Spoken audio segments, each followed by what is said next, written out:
Perkenalkan, nama saya Billy Masro dari kelas IF 4707 dengan NIM 1030112300119.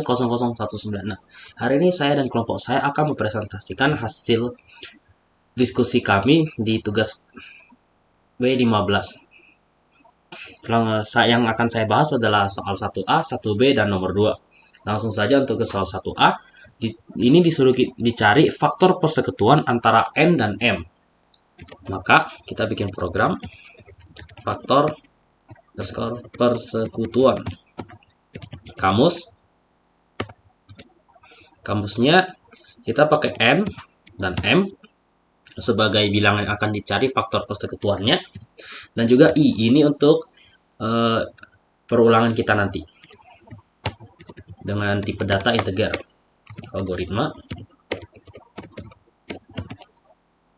Algoritma yang pertama adalah kita input dulu N sama M-nya berapa. Setelah itu langsung masuk ke perulangan. For I diassign dengan 1 to M.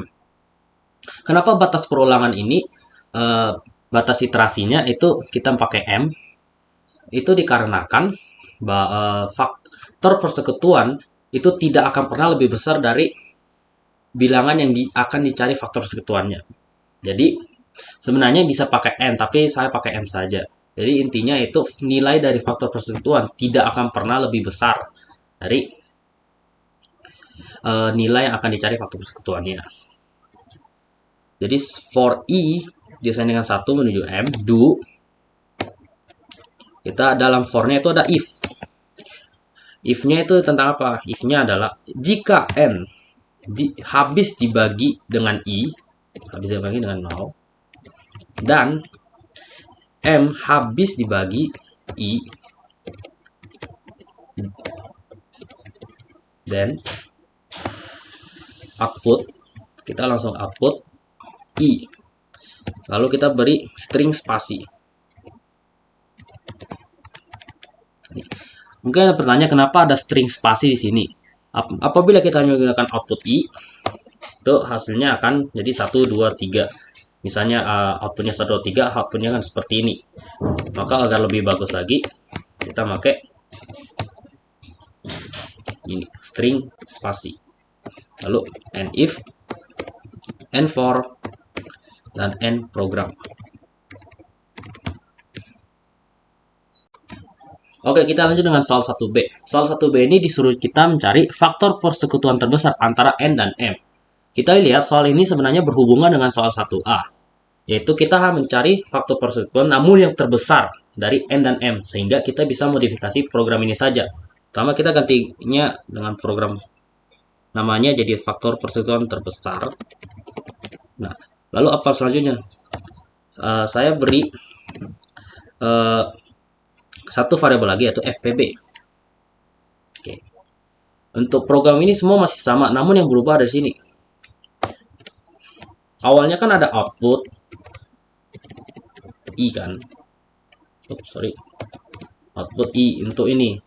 Itu bakal keluarannya ya langsung faktor persekutuannya. Untuk agar mengubahnya menjadi faktor persekutuan terbesar, kita hanya perlu ganti kondisi jika if ini kondisinya true, maka FPB akan diassign dengan I. Nah, setelah itu outputnya kita taruh di luar for. Outputnya adalah FPB. Nah, kenapa FPB diassign dengan I? Jika kita tracing, misalnya, jika kita tracing, dia tuh akan misalnya for hanya 4, 12, 24. Kita input, dia tuh bakal for I-nya I1 menuju misalnya ini 24.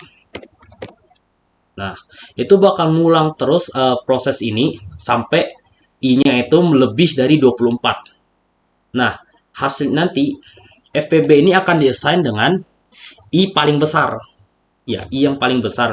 Lalu dia tuh bakal output ke FPB sini sehingga ditemukan faktor persekutuan terbesarnya.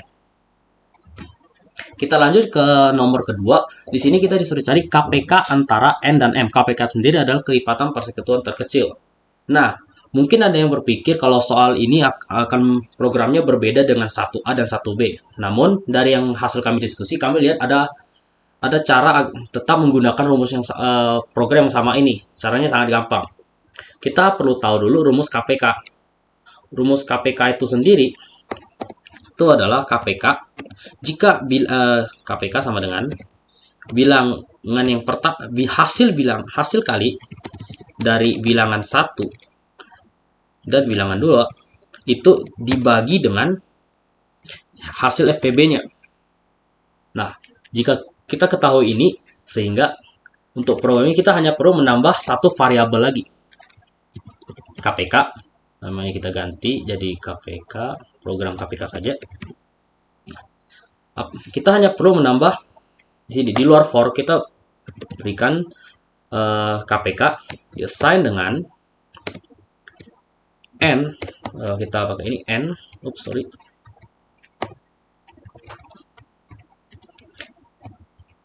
n dikali dengan m dibagi dengan FPB. Outputnya KPK. Nah, ini adalah cara untuk mencari KPK dan sangat mudah karena kita tidak perlu mengubah program-program sebelumnya. Sekian penjelasan dari saya, nanti akan dilanjutkan oleh Falah.